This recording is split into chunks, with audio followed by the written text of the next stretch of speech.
12वीं कक्षा की हिंदी की पाठ्य पुस्तक अंतरा से ये पाठ आप सबके सामने पेश है और इस पाठ का नाम है जहां कोई वापसी नहीं। इस पाठ से संबंधित लाइन बाय लाइन एक्सप्लेनेशन के साथ ये पाठ जो है वो चैनल पर मौजूद है और पाठ को लाइन बाय लाइन समझना बहुत ज़रूरी है। पाठ से संबंधित किसी भी प्रश्न के उत्तर को हल करने के लिए परीक्षाओं में आपसे किसी भी प्रकार का प्रश्न पूछा जा सकता है, जिसके लिए पाठ की जानकारी का बेहतरीन होना बहुत ज़रूरी है और वो बेहतरीन जानकारी लाइन बाय लाइन एक्सप्लेनेशन को समझकर ही आ सकती है। हालांकि यहाँ पर हम पाठ का सार जो है वो समझेंगे कि पाठ की जो समरी है कि एक संक्षिप्त रूप में जो पाठ की क्या कहानी है या क्या विषय है उसको जानेंगे, लेकिन उतना ही जरूरी है पाठ को उसकी पंक्ति दर पंक्ति जानकारी लेना। तो इसलिए पाठ को हम यहाँ पर उसके सार के साथ तो समझेंगे ही, लेकिन एक बार इस पाठ से संबंधित जो उसकी लाइन बाय लाइन एक्सप्लेनेशन है ज़रूर समझें। और चैनल पर आपको ये पाठ मौजूद है मिलेगा और डिस्क्रिप्शन में भी आपको इसका एक लिंक मौजूद मिलेगा। तो शुरू करते हैं पाठ से संबंधित जानकारी को। पाठ का नाम है जहाँ कोई वापसी नहीं, जिसका अर्थ होता है कि जहाँ कुछ वापस होने की उम्मीद ना हो या वापस आने की या जाने की। तो किस विषय को लेकर बात कर रहे हैं वो अब हम यहाँ पर सार को जानते हुए समझेंगे। इस पाठ में लेखक ने पर्यावरण संबंधी जानकारी के साथ साथ विकास के नाम पर पर्यावरण से उत्पन्न मनुष्य की विस्थापन संबंधित समस्या को पेश किया है। सभी ने ये विषय बहुत बार सुना होगा कि औद्योगिकरण और पर्यावरण को नुकसान पहुंचाना और इसी से जुड़ा है विस्थापन। अब औद्योगिकरण क्या है? बड़ी बड़ी कंपनीज जो है शिफ्ट हो जाती हैं एक अच्छी जगह देखकर, और जब वो कंपनीज वहाँ पर लगाई जाती हैं तो वहाँ पर जो टेम्परेरी बेसिस पर या फिर अगर स्थायी रूप से भी रहने वाले लोग जो होते हैं उनको एक अच्छा खासा पैसा देकर, ये आज के ज़माने में होता है, वरना ये पहले की बातें हैं जहाँ पर विस्थापित कर दिया जाता था लोगों को, यानी कि उनको उस वजह से वो जगह छोड़कर जाना पड़ता था। विस्थापन का मतलब होता है एक जगह से दूसरी जगह जाना, वो भी किसी कारण से। अब विस्थापन जो है ज़्यादातर प्रकृति की तरफ से कोई समस्या होती थी, तूफान आया है या फिर सुनामी आई है या भूकंप, उसकी वजह से होने वाले नुकसान की वजह से लोग जगह छोड़ा करते थे। लेकिन जिस तरीके से औद्योगिकरण ने अपना पैर पसारा है उसकी वजह से विस्थापन की समस्या ज़्यादा बढ़ गई है। तो ये चीज़ें जो है, ये जो शब्द है औद्योगिकरण, पर्यावरण को नुकसान पहुंचाना और विस्थापन, ये आपस में जुड़ी हुई चीज़ें हैं। अब इस पाठ में यही बताया जा रहा है कि किस तरीके से लोग जो है अपनी ज़मीन से जो जुड़े हुए थे वो धीरे धीरे छूटते जा रहे हैं, और उसकी वजह जो है औद्योगिकरण। औद्योगिकरण की वजह से पर्यावरण का नुकसान तो हो ही रहा है, लोग विस्थापित भी हो रहे हैं और लोग अपनी ज़मीन से जो जुड़ाव है उनका ख़त्म होता जा रहा है। तो इस पाठ में लेखक ने पर्यावरण संबंधी जानकारी के साथ साथ विकास के नाम पर जो औद्योगिकरण किया जाता है, बड़ी बड़ी कंपनीज लगाई जाती हैं कि लोगों को रोजगार मिलेगा और इस तरीके से ये शहर बन जाएगा, डेवलप हो जाएगा, विकास हो जाएगा, उसके नाम पर और भी जो चीज़ें, विकास तो हो ही रहा है लेकिन उसके नाम पर जो नुकसान हो रहा है उसको नज़रअंदाज किया जा रहा है। तो विकास के नाम पर पर्यावरण से उत्पन्न मनुष्य की विस्थापन संबंधित समस्या को पेश किया गया है। तो जो मुख्य विषय है वो विस्थापन की समस्या है, जिसकी वजह से लोगों को एक जगह से छोड़कर दूसरी जगह जाकर बसना पड़ता है। लेखक ने ये बताना चाहा है कि यदि विकास और पर्यावरण संबंधी सुरक्षा के बीच संतुलन नहीं बनाया रखा जाएगा तो हमेशा विस्थापन और पर्यावरण संबंधी समस्या सामने आती रहेगी। तो लेखक ने इस पाठ के माध्यम से लोगों को क्या बताना चाहा है कि जो हम विकास करना चाहते हैं वो और पर्यावरण संबंधी जो सुरक्षा है उसके बीच में एक बैलेंस बनाना बहुत ज़रूरी है। हम अपने विकास के नाम पर पर्यावरण से संबंधित समझौता नहीं कर सकते, और अगर वो समझौता नहीं किया तो हमें बहुत सारे नुकसान झेलने पड़ जा सकते हैं जो आज वो झेले जा रहे हैं, जिनको नज़रअंदाज किया गया है। और इसलिए उनके बीच में बैलेंस बनाए रखना बहुत ज़रूरी है कि अगर उनको नुकसान पहुंचाए बिना, पर्यावरण को नुकसान पहुंचाए बिना अगर हम किसी तरीके से भी अगर विकास कर सकते हैं तो वो रास्ता अपनाना ज़्यादा बेहतर होगा। तो इस तरीके से वो बैलेंस बनाया जाता है, लेकिन वो बैलेंस नहीं बन रहा है क्योंकि लोग चीज़ों को नज़रअंदाज कर रहे हैं और होने वाले नुकसानों को नज़रअंदाज कर रहे हैं और विकास की ओर बढ़ने की ललायत नज़रें जो हैं उनको इस नुकसान को देखने नहीं दे रही हैं। तो इसलिए ये विस्थापन और पर्यावरण की जो संबंधित समस्या है वो हमेशा ऐसे ही हमें मिलती रहेगी अगर उन्हें नज़रअंदाज किया जाता रहेगा, जिससे केवल जमीन, देश व संस्कृति हमेशा के लिए नष्ट हो जाती हैं। अब ये औद्योगिकरण से क्या है कि विस्थापन की तो समस्या है ही, जमीन से संबंधित समस्या हो रही है, देश को नुकसान हो रहा है, हमारी संस्कृति जो है हमसे छूटे जा रही है। लोग किस तरीके से ज़मीन से जुड़े हुआ करते थे, खेती करते थे, फसलों के पीछे मेहनत करते थे, प्रकृति से जुड़े हुए थे। तो इस तरीके से आप देखेंगे ज़मीन से भी नुकसान है, देश को भी नुकसान है और संस्कृति को भी नुकसान है इस औद्योगिकरण की वजह से। तो एक बैलेंस बनाना बहुत ज़रूरी है जिसको नज़रअंदाज किया जा रहा है और इसी की वजह से विस्थापन की समस्या बढ़ रही है, जिसकी ओर लेखक जो है वो अपना ध्यान, लोगों का ध्यान जो है आकर्षित करवाना चाह रहे हैं। अब इस पाठ में चर्चा होती है जिन विषयों की, जिन बातों की, उसके बारे में शुरू करते हैं। अमझर शब्द का यहाँ पे प्रयोग किया गया है। अब अमझर है क्या वो जानते हैं। एक गांव है जो आम के पेड़ों से घिरा रहता है।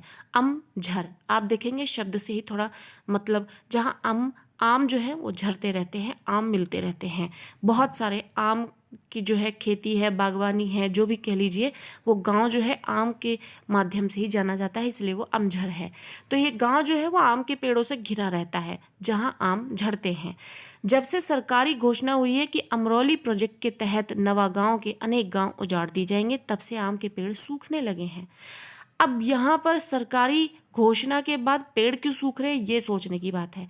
तो प्रकृति ऐसी चीज है जो महसूस करती है चीज़ों को।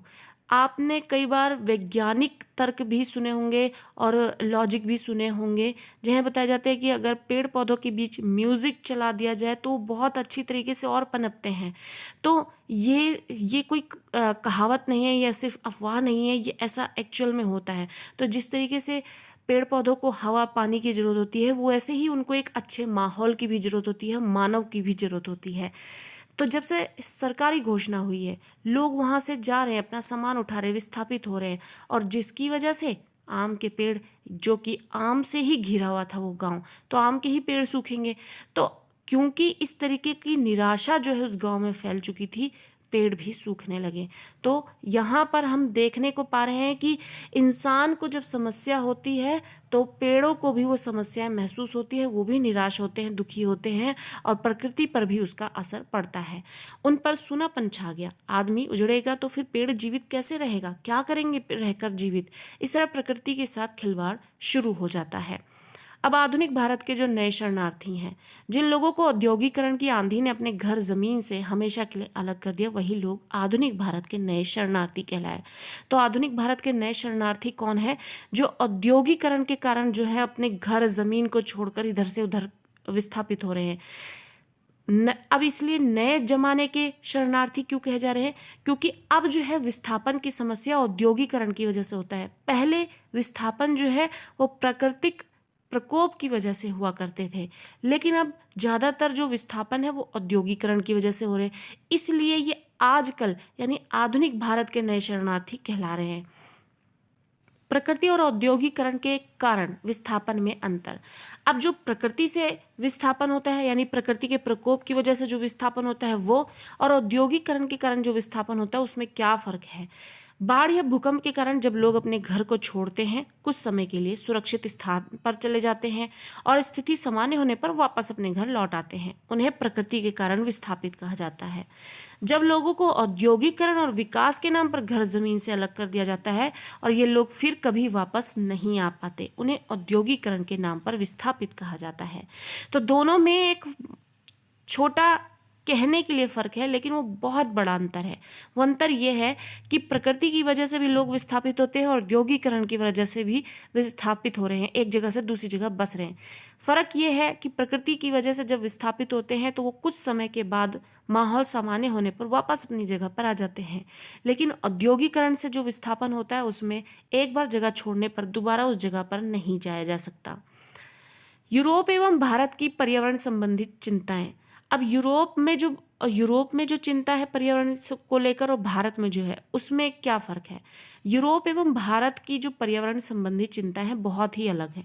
यूरोप में मनुष्य और भूगोल के बीच संतुलन बनाए रखना पर्यावरण का प्रश्न है, यानी जो इंसान है और जो भूगोल है, भौगोलिक जो दशाएं हैं, उसके बीच में बैलेंस बनाकर जो चलना है वो पर्यावरण को ध्यान में रखते हुए चलना है, उसके लिए वो टेंशन है यूरोप में। लेकिन जो भारत है यहाँ पर यही संतुलन और संस्कृति के बीच बनाए रखने का है। तो इसलिए इस तरीके से ये यूरोप और जो भारत में पर्यावरण संबंधी चिंता है, इन दोनों में यही डिफरेंस देखने को मिलता है, यही अंतर देखने को मिलता है। सिंगरौली की उपजाऊ भूमि अपने लिए अभिशाप। अब जो सिंगरौली की बात की है लेखक ने इस पाठ में, वो जो उसकी उर्वरक भूमि है, उपजाऊ भूमि है, उपजाऊ मतलब जिससे फसलें जो है बहुत ज़्यादा अच्छी मात्रा में पनपती हैं उपजाऊ बने की वजह से। अब वही कैसे अभिशाप हो गई। सिंगरौली की जो भूमि है वो बहुत उपजाऊ थी और जंगल बहुत समृद्ध थे यानी बहुत पेड़ पौधे थे, हरे भरे थे, तो समृद्ध कहते हैं उसे। उनके सहारे शताब्दियों से हजारों वनवासी जो हैं वो किसान अपना भरण पोषण करते रहे थे। आज सिंगरौली की वही अतुलनीय जिसकी तुलना नहीं की जा सकती, वो संपदा जो है सिंगरौली की, वही संपदा जिसकी तुलना कहीं नहीं की जा सकती है, वो उसके लिए अभिशाप बन गई है, क्योंकि लोगों की उस पर नज़र पड़ गई है और लोगों ने औद्योगिकरण के बारे में सोच लिया है और वो इस तरीके से अतुलनीय संपदा अभिशाप बनकर उनके सामने आ गई। तभी तो दिल्ली के जो सत्ताधारी हैं, सरकारी लोग और उद्योगपतियों की जो आंखें हैं वो सिंगरौली की अपार क्षमता से ओझल नहीं हो पाई। यानी जैसे ही सत्ताधारियों की और उद्योगपतियों की नज़र जो है इस उर्वरक भूमि पर पड़ी तो वो उस पर से अपनी आंखों को हटा नहीं पाए।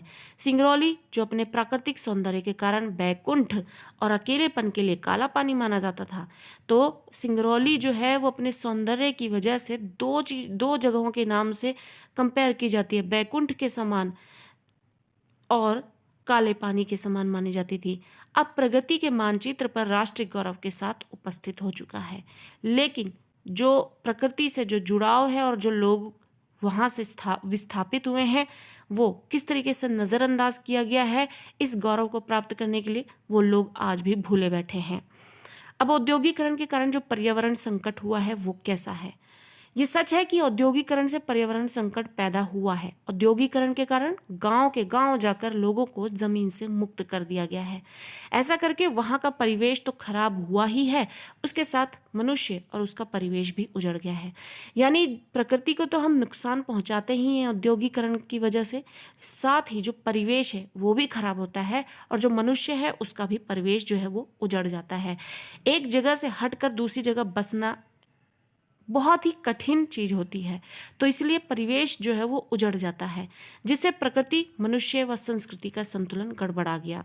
औद्योगिकरण ने विस्थापित उद्योगों व कचरे से पर्यावरण संकट पैदा कर दिया है। अब औद्योगिकरण से क्या है, औद्योगिकरण से बड़ी बड़ी कंपनीज या फिर जो है वो वहाँ पर स्थापित होती हैं और फिर उससे बड़े बड़े उद्योग चलते हैं, उनसे निकलने वाला जो कचरा है वो पर्यावरण को संकट पहुँचाता है और लोगों को जो वहाँ से हटाकर उन्होंने नुकसान पहुँचाया है वो नुकसान अलग से है ही। तो औद्योगिकरण से तमाम परेशानियां हैं, विकास तो है लेकिन उसी के साथ साथ उसके साथ कई मुसीबतें भी वो अपने साथ लाता है, जिसको नज़रअंदाज किया जा रहा है बड़े ही आसानी से। मनुष्य, प्रकृति व संस्कृति के बीच जो संतुलन को नष्ट कर दिया गया है, हमें ऐसी योजनाएं बनानी होंगी जो संतुलन को बनाए रखकर विकास एवं प्रगति करे। तो इस तरीके से लेखक ने किस तरीके से इस पाठ के माध्यम से औद्योगिकरण से होने वाली जो समस्याएं हैं, जो लोगों को विस्थापित कर रही है और विस्थापन की जो समस्या है वो कितनी बढ़ती जा रही है। विस्थापन कोई नई चीज़ नहीं है, पहले प्रकृति की वजह से हुआ करता था, अब औद्योगिकरण की वजह से ज़्यादा होता है। प्रकृति की वजह से जो विस्थापन होते थे उससे कुछ समय बाद मनुष्य जो विस्थापित होता है वो अपने परिवेश में वापस आ जाता था सामान्य होने पर। माहौल सामान्य हो जाता था तब। लेकिन औद्योगिकरण की वजह से एक बार वो जगह छूटती है तो दोबारा उस पर कोई आकर नहीं रह सकता, अपने परिवेश को दोबारा नहीं पा सकता, और उसी के साथ पर्यावरण को जो नुकसान पहुंचता है वो अलग से। और इस तरीके से विस्थापन की समस्या, औद्योगिकरण से पर्यावरण को जो संकट पहुंच रहा है वो, ये सारी समस्याएं लेखक ने इस पाठ के माध्यम से हमारे सामने पेश किया है। तो एक ये संक्षिप्त जानकारी हमने यहाँ पर ली है, पाठ का सार जो है प्रस्तुत करके। आपको इस पाठ को बेहतरीन तरीके से जानना है, लाइन बाय लाइन एक्सप्लेनेशन को देखें, पढ़ें और समझें।